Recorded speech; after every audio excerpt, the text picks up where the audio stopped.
So, you're nearing retirement, maybe you're in your 50s or 60s, and you start to wonder, how do I make sure that I have enough to retire? And the more important question is, how can you make sure that your retirement savings are financially secure so you don't have to spend your days worrying about it? And that's why, in the next 10 minutes, I want to share my retirement-proof investment strategy. I will first share some common investment mistakes that I see people make so you can learn from them and avoid those mistakes.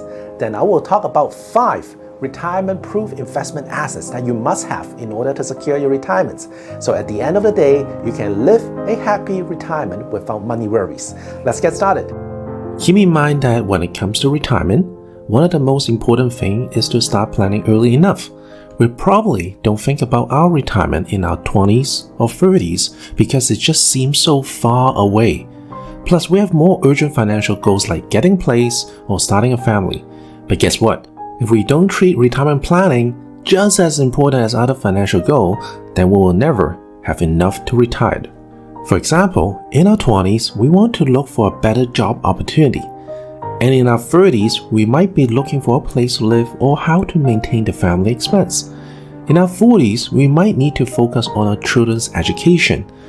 And even in our 50s, we became the sandwich generation, where we need to help our parents and our kids might still need our help.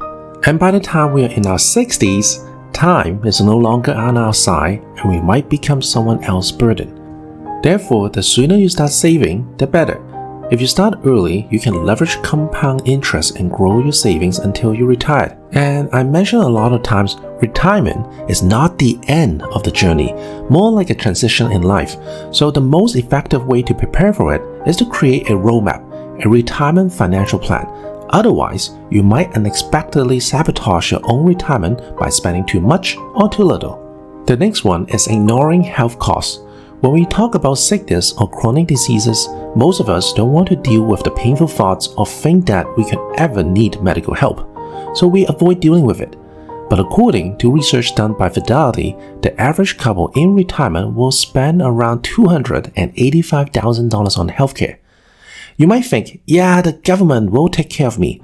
It's true that we have a great healthcare system, but it's not perfect. Lots of things are not covered.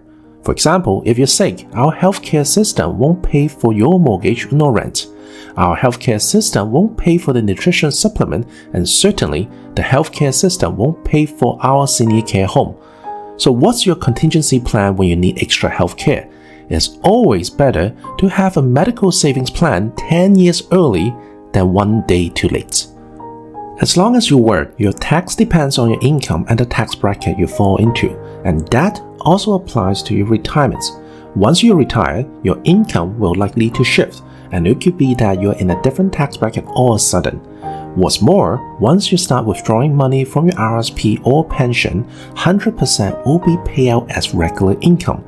This can also mess with your tax bracket and also with your government benefits. While it is a bit confusing, it's possible to foresee most of this upfront, and you can plan your taxes accordingly. If you need more information on this, I have a whole playlist where I go over the details of RSP, tax-free saving, and their benefits. You can click the button on the right corner to watch the playlist there. I'm sure you must heard the saying, don't put all the eggs in one basket. Especially for your retirement portfolio, you want to diversify. However, today, let's say you Google how to diversify your retirement portfolio, majority of the websites will only suggest, hey, instead of owning individual stocks or term deposit, just invest in different index funds, buy fixed income, and you'll be fine. And then they start to promote their funds or products. If those so-called gurus' advice are true, then the market recession back in 2008 or 2011 should not affect that many people's retirement life. Study shows that there are almost $2 trillion in RSP and pension funds back in Canada in 2007. And then during the global collapse in stocks, almost 300 to 400 billion was gone in less than a year. That means more than 20% of your retirement savings was gone and you don't have enough time to let it grow again. So instead of investing into a diversified stock portfolio, please start investing into different asset classes, which I will later share more about it. The choices you make now will definitely affect your retirement. And now that you know the common mistakes that people make, let's talk about how do you truly diversify your retirement portfolio. How do you make sure no matter the stock market or the real estate market collapse, you know your retirement portfolio is still safe? And I want to share 5 asset classes you must have in order to secure your retirement. The first asset I recommend you acquire for your retirement is cash. It sounds silly, but think about it. You cannot literally eat your house, or you cannot use your stocks to get groceries. You still need cash as a medium to pay for your bills. Real estate or stocks are a good place to hold your cash, but you need cash itself to purchase the thing that you want. A lot of people don't understand that because prior to retirement, we always aim for asset accumulation. But the nearer you get to retirement, the more you want to switch to cash flow accumulation. And that's because the long-term return on investment of most assets become less important in retirement. You need money now, not in 30 years. So make sure you have enough cash in your checking or savings account to cover your next 6 months of expense. Then the rest can invest into different asset classes. Then the next asset that is suitable for your retirement is what I call the paper asset, such as stocks, bonds, ETF, mutual funds, and many more. Things that looks good on paper, but is not that tangible. We need this asset class because of its liquidity and the appreciation. First, it should appreciate and are able to beat inflation. Plus, you can acquire and sell them pretty much anytime you want. It's much easier to exchange back to cash compared to the next 3 asset classes. Now you might wonder which paper asset or which stock portfolio exactly should you invest in. And that depends on your unique situation. And if you want help with this, it's best to talk to a financial advisor. Depending on the situation, I usually recommend have at least 30 to 50% of your total asset in a well-diversified investment portfolio. Now, the third asset class is the real estate. I know when it comes to real estate, we all like it because we can get the passive rental income and it has a steady appreciation. However, I have a total different perspective on this asset class. When it comes to real estate investing during retirement, don't aim too much on the rental income side. Why? Because there's too many factors affecting this cash flow. Maintenance, tax, mortgage payment, rentee turnover, and at the end, you don't get much left. Therefore, the main purpose of holding real estate during retirement is to increase your chances of getting money from the bank. And what do I mean by that? Think about it this way. During the market downfall, you cannot take your stocks or your YouTube channel to the bank and ask for a loan. It simply doesn't work that way. But if you own real estate, you increase your negotiating power and getting a loan is much easier.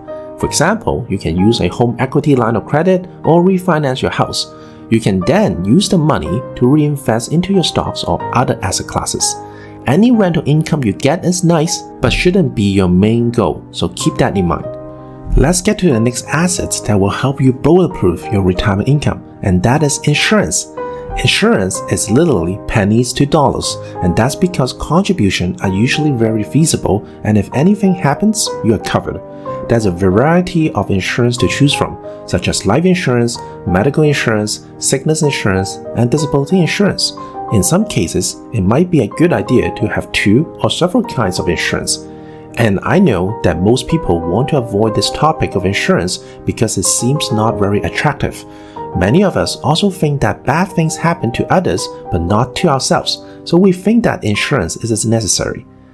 But the truth is, without insurance, things can get expensive. If someone of the family dies, for example, relatives have to deal with the hefty tax fees. By the way, I have a full video on the cost of death, you can watch it here. So having the right insurance definitely helps to protect yourself and the next generation. It helps in the case you get sick, injured, or disabled, or if anything happens to your house. And especially in retirement, it's a great asset to have. If you're unsure what kind of insurance you need, feel free to talk to an insurance advisor. And the last asset classes that help you to have a financially secure retirement is commodities, such as gold, silver, crude oil, and other precious things. Now, I'm not talking about the gold or silver ETF. Those are still considered as paper asset. What I meant is the hard physical object that you want to put it in the deposit box or dig a hole in the backyard. The advantage of commodities is that their value is finite, therefore the price is semi-regulated.